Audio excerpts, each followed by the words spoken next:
99% of those service calls is simply because you're disgusting. You don't clean your shower. And I do new home warranties, and I'm completely frustrated at this because somebody put in a service call for their shower. There's mold growing out of their caulking and silicone going around the shower. All right. So I go to check it out, and I'm already steaming. Like when I get this work order, I'm always steaming when I get these work orders because 90% of the time it's because people are dirty and they don't clean their shower. And it just amazes me how you can go as far as putting in a warranty work order request on a brand new home because you have mold growing out of your silicone. Probably 1% of those service calls is legit. There's actually a leak behind the wall or there's actually something going on. 98, 99% of those service calls is simply because you're disgusting. You don't clean your shower and you don't take the time to properly let it dry out. You're just not a clean person. But I don't understand what really pisses me off is when somebody puts in a service request and they know I'm coming and I walk in and I look at the shower and there's hairs everywhere and your shower is absolutely disgusting. It is black, there's fungus everywhere, and you're pointing out the caulking as the problem. Well, I was sick of it today, so you know what? I told the client right away, I said, this is disgusting. I never talk to my clients like that, but sometimes you have to educate them, and sometimes you got to be a little firm. I said it in a very respectful way, but I said, look, this is a sanitation problem. The mold that's in this caulking and silicone doesn't just happen overnight. It takes time for that mold, for the fungus to grow into the silicone. You have a cleaning issue. I said, this shower is disgusting. I said, look, it's your grout's black. Everything in here is black. And the guy was like, oh, the cleaners, they haven't came. Well, it looks like they haven't came all year. But I told him, I said, look, I'm not touching this. I said, I'm going to go to the store and I'm going to buy some bleach. I'm going to come back and I'm going to sterilize your bathroom and then I'll fix the problem.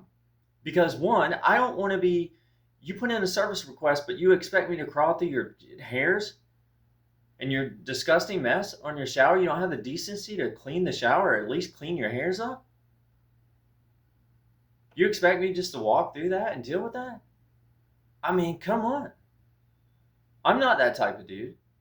So I'm going to tell you, you got a dirty ass shower. I'm going to go buy some chemicals. I'll be back and I'm going to clean your shower. I'm going to clean it before I do any work on it.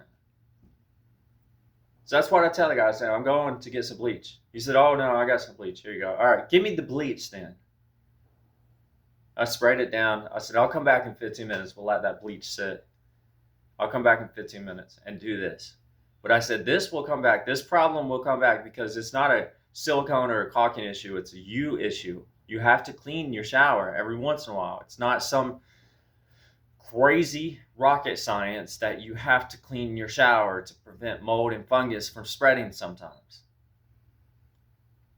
The guy finds it hard to believe that. He's got to clean the shower.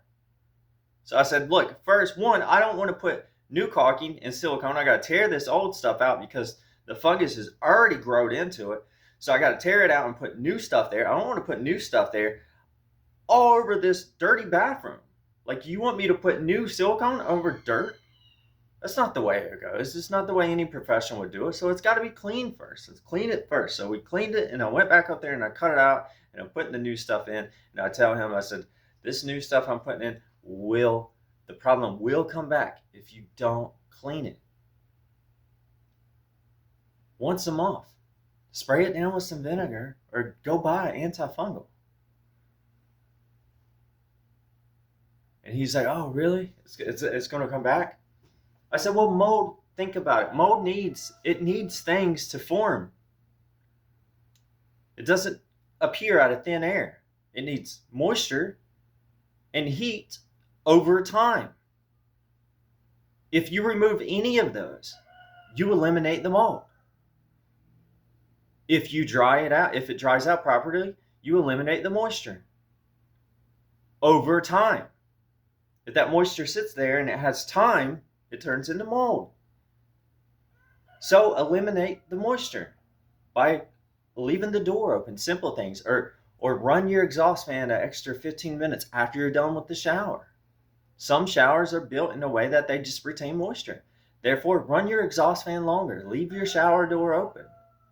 If you have puddles that build up in the shower floor and they don't drain properly, get a squeegee and just eliminate the puddle when you walk out of the shower, or get the problem fixed. Get your shower pan re-sloped and redone. But if all else fails, if all that fails, and you can't prevent the moisture and all this and that, and you start seeing black mold or fungus, treat it. Don't let it completely cover your entire shower before you put in a service call for somebody to come replace caulking that has a few spots of mold in it when your whole shower floor is moldy. And you're worried about the silicone that's got a few spots in it when your shower floor looks absolutely disgusting and there's hairs everywhere? Give me a break. I don't get it. Am I the only one am I thinking about this wrong?